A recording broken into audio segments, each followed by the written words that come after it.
I wasn't ready for marriage, so to save you the headache and time, lock in. I grew up in the West, so romance was all around me. It's in the movies, the songs, it's everywhere you look. But this didn't prepare me for marriage. This just taught me how to be in love. It taught me about love, emotions. But this didn't prepare me for marriage, an Islamic marriage. First and foremost, you need to have the right intentions going into it. Why do you want to get married? Is it because you're lonely? Is it because you just want companionship, make you better? Marriage doesn't do that. Marriage won't make you better if you already aren't the person that is improving. You already have to have the growth mindset. You have to already be in touch with your emotions. You have to already know your deen, your akhlaq, your character, what you can and can't do in marriage. You need to know these rules. You can't just go into it saying, oh, I love them, they love me, we're going to fix each other and it's going to be all happy and dandy. No, it is a serious commitment. So first and foremost, you really have to set those intentions clear. Do you finally have the means financially? Everyone thinks that once you become doctor, engineer, lawyer, khalas, let's go, we're gonna go get married. But that's not how it works. You could have the financial freedom to be able to be married, but that doesn't mean you as an individual are ready for marriage. Because it's much simpler than that. Do you know how to apologize, to say sorry? Do you know how to control your temper? Do you know how to control your emotions? Do you understand yourself? Those things are way more important than being financially ready. You have to ask yourself, are you getting married for the sake of Allah, for doing the right thing? Are you doing this with the knowledge and the understanding of this person that I choose? Is this the person that will lead me to Jannah or Jahannam?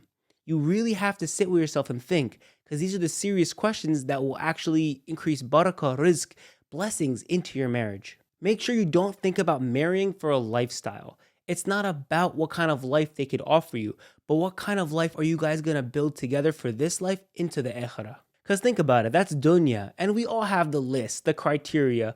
Oh, he needs to be 6 foot, she needs to be able to cook, and this and that. We have these criteria, but remember, those are dunya criteria.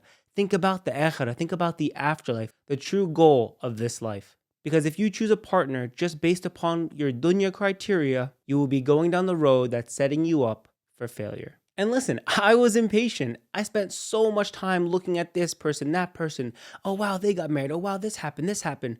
It blocked my understanding of what I needed to do personally. That made me stuck in la la land. I was delusional about things I wasn't even prepared for and in a constant state of inaction. The first thing I realized that I needed to do was figure out exactly what I wanted out of life. Because when you get married, you have to make sure you know who you are fully. You need to know what you like, what you don't like, the things that you want to achieve in this life. And yes, achieve in the dunya and into the akhirah. Think about what you really want to do for a career. What is your dream job? What do you want to do vocationally? What do you want to do as a hobby? What is your dream day every single day in 5 years, 10 years, and 20 years? Really think about these questions, because then it better prepares you for the kind of person you want to be, so that when you look for your match, your partner, you will know. Because you'll know that this is who you are and who you want to become. And then you listen to them and see, oh, this is who they want to be and who they want to become. So then you could actually mesh these two things. You've got to know yourself. You've got to know your purpose. You've got to know what makes you, you. And this doesn't mean you have to have it all figured out and you have to be the perfect suitor, perfect job, perfect everything before you get married. That's not the case. Me personally, I wasn't fully ready at all. My businesses were still not up and running. I still wasn't generating revenue. I still wasn't doing so many things that I thought I needed to do. But what I really focused on was who I was as a man and what I wanted to become. So then when I met my wife, it was a lot simpler to have the mesh happen. A good way to know if you're on the right track is to have a non-negotiables list. And if you don't, well, then you're not ready. You need to know what you will not want out of a partner. You have to know what you like and don't like. You need to make a non-negotiables list. My wife had 200 questions waiting for me. She asked me question after question after question. And these were serious questions. These weren't things like, what's your favorite color? Do you like long walks on the beach? No, they were super serious questions asking about my character, what I would do in certain scenarios. If this happens, then what would you do? How would you respond in this temper? How would you be when you're angry? These all matter way more than what my favorite color is. Some of the questions were things like, how do you handle criticism? How do you get when you're angry? You should ask things like, what are your religious struggles? These are the things that actually matter. If I were to ask you, what is something you have religious struggles with? Do you know what that means? A good example is it's hard for me to wake up for Fajr in the morning. It's hard for me to maintain my tongue, to make sure that I don't lose my temper and swear. These are things that you want to actually have a conversation about because then you know what the other is working on. It's about the growth mindset, especially within a marriage. What are your standards? Do you have standards? If you don't, you not ready. Like really think about it. You need to have a standard, something that you're going to maintain. What are your habits like? What is your day-to-day currently like? Cuz when you guys actually get married, then you have to think, okay, I have my routine, she has her routine. He has his routine, this is what he likes to do, this is what she likes to do. You need to make sure that when you have that, it's sort of rock solid. Because once you and your partner meet and you're living together, you have to mesh those routines. You have to mesh the way you do your day to day. It's way different just talking over text or FaceTiming versus actually living together. So make sure you know exactly what it is that you do day to day and want to be doing and how to mesh your routines together. And it's things as simple as, do you leave dishes in the sink or do you wash them right away? Do you empty out the litter box every morning? It's these little tiny tendencies and habits that make or break marriages long term. Do you take out the trash when it's full? Or do we all just keep piling it up until someone decides to take it outside? Think about these things cautiously because these kinds of habits actually manifest and matter within a relationship. The person you are by yourself is who you're going to be in marriage. This isn't just oh, we talk sometimes when we go home and we sort of talk, we cuddle. No, this is serious. This is a life partner, someone that you want to, inshallah, build a family with. So really consider this. And then let's say all these things click. You guys talked, you chatted, everything's meshing. Do you want a wedding? What's your meh? What are your standards in that? How are the families going to get involved? How much and how big of a part do you want your family to have? And these are the questions you should be asking to make sure you maintain that level of seriousness within the relationship. Do you have siblings? Do our families get along? Would they get along? How is your relationship dynamic with your parents, with your mom, with your dad, with your siblings? All of these things matter. And me personally, as the middle child, I know how it feels to be in the middle, right? So then I'm talking to an older sister, younger brother.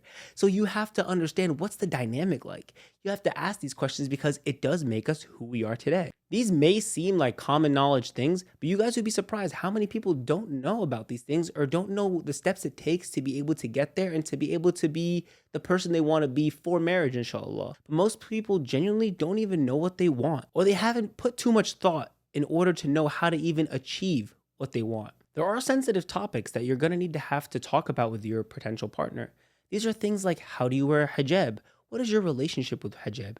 Do you cover your aura? Do you have ghira over the women in your life? These are serious questions that you have to be asking. And personally, when I started really thinking about the future person that I wanted to be with, I kept thinking about all of the characteristics I would like for them to have. And as I kept going through this list that, we all do, we all want someone who does this and does this and does that, I started thinking, okay, then what do I do? Am I able to do these things? Am I someone who can cover aura? Am I someone who makes sure I lower my gaze? Am I someone who makes sure I have a strong relationship with the Quran? Am I someone who does these things? Because how could I be asking for these things if I myself am not doing those things? Life is a mirror, so you're going to reflect and manifest the person that you are as well in your partner.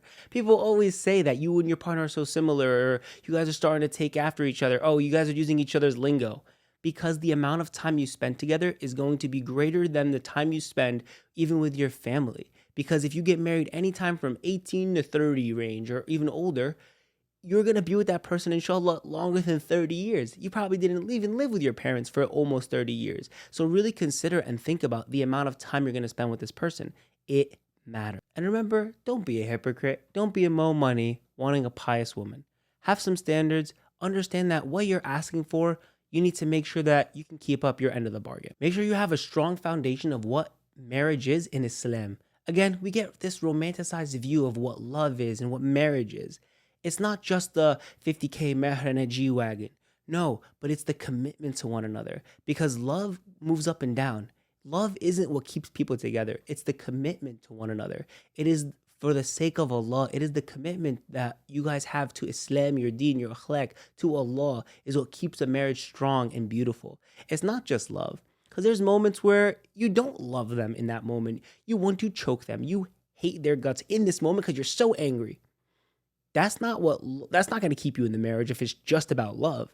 It's about the commitment to one another. So make sure you actually grasp and understand that, because it is way more important than just loving them. And for example, the Prophet Muhammad, peace be upon him, salam, He said that the dowry, the mehr, that is the most affordable for the husband or the easiest for the husband, means that there is going to be an increase in barakah and rizq within the marriage.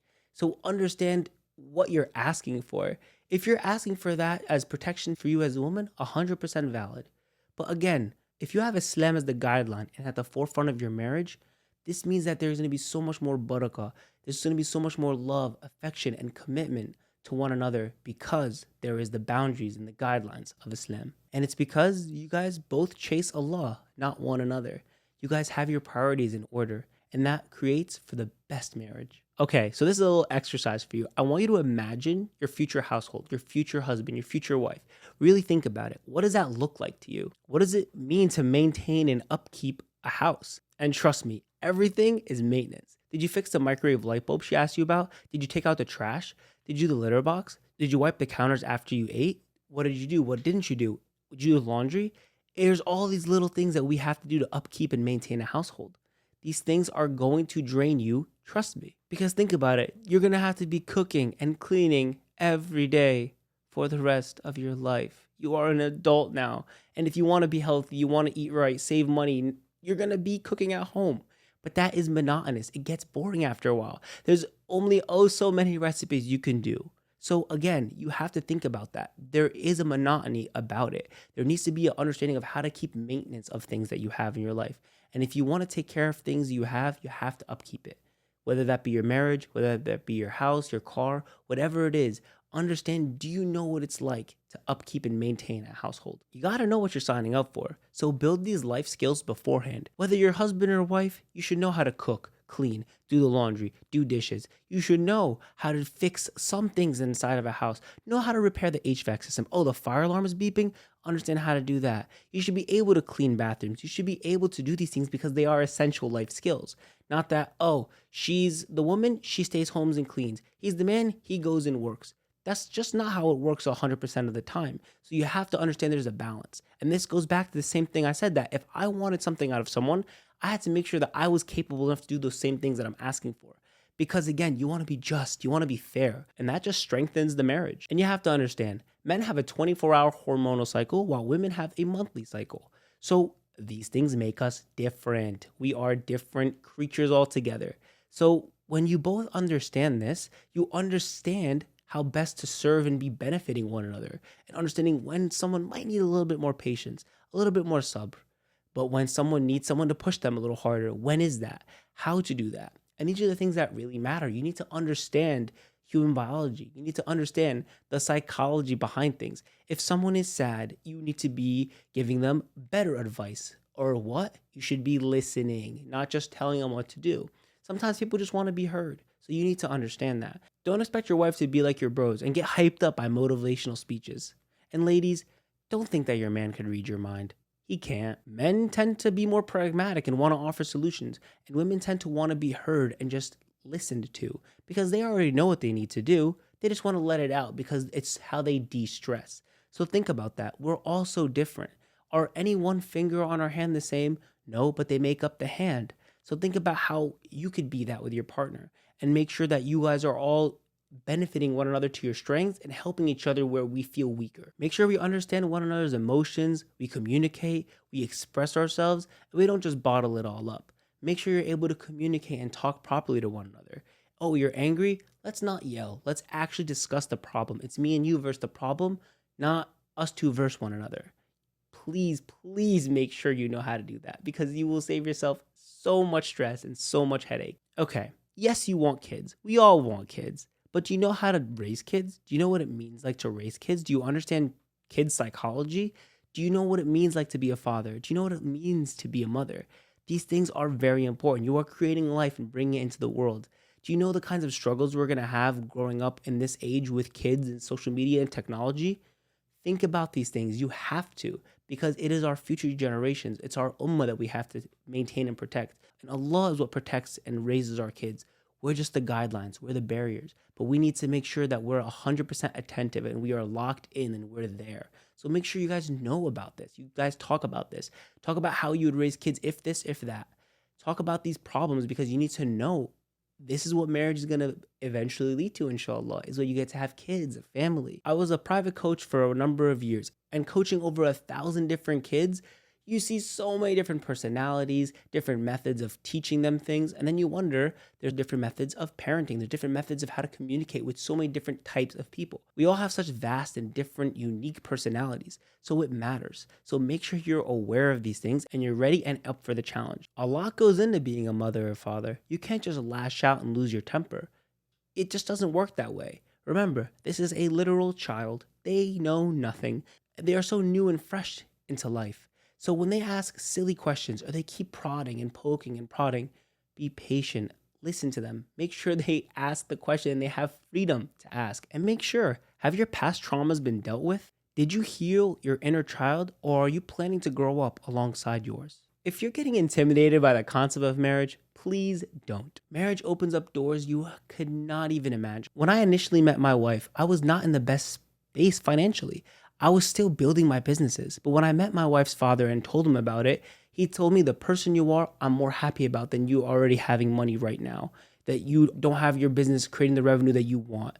But when you get married, Allah will increase rizq and barakah. Because he told me that's what him and his wife did.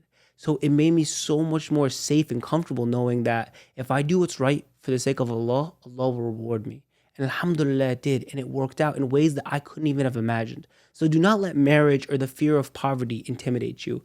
Trust in Allah. Have that tawakkul. And know that that spiritual strength is the most important thing to making sure you have a positive, blessed, and successful marriage. And know that what Allah has written for you is greater than you could even imagine. And again, if there's something I really want you guys to take from this video, is understand that you need to have that spiritual and Islamic strength, that mental and emotional strength and growth.